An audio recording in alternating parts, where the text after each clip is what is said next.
kaji mazaje.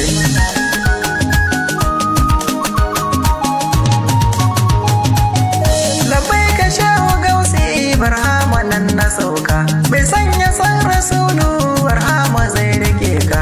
Labai ka gibiri ma farar mu ka rike ta, labai ka shehu tijjani abin yabon masoya. Ruhin mu sai ma aiki wani dukan wanda ya yi rasulu kai na zaba. A shakawan kare ta ba zai wuya hakan ne, akwai wuya gare ka ka canza kaddara ne. Ina ka gan mu nan ne ka bar mu nan hakan ne.